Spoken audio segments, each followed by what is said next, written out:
ఇక మా ఒక్క బీసీ ఎంపీ గారు మీకు ఎంపీ సీట్లలోనే మా వాళ్ళకి గెలిచే ఎంపీలు ఇచ్చే ఛాన్స్ లేకుండా ఇవ్వలేదు.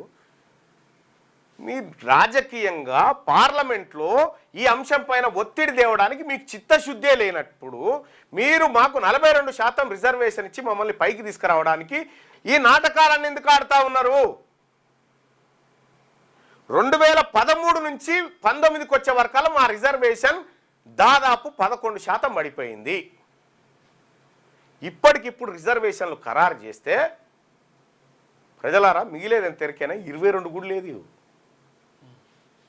ఈ 22 కూడా లేదు.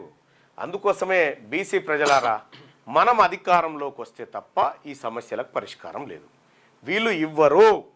వాళ్ళు అధికారం అనే తేనె దాగుడు అలవాటైంది వాళ్ళకు. వాళ్ళు దాన్ని వదులుకోవడానికి సిద్ధంగా లేరు.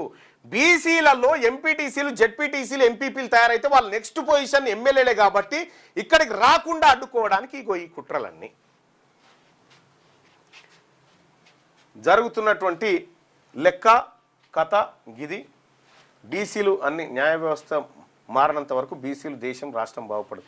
న్యాయ వ్యవస్థలో జరిగినటువంటిది వాళ్ళ తాత సుప్రీంకోర్టు చీఫ్ జస్టిస్ అట, ఇవాళ మళ్ళా మనమడు వంశపారంపర్యంగా కొలీజియం వ్యవస్థతోని అది మన కొంప ముంచింది.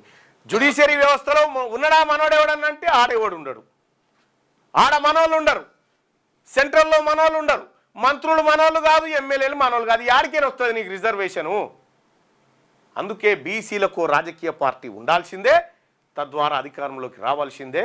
ఒక్క దెబ్బకి ఇదంతా కథమైపోతుంది.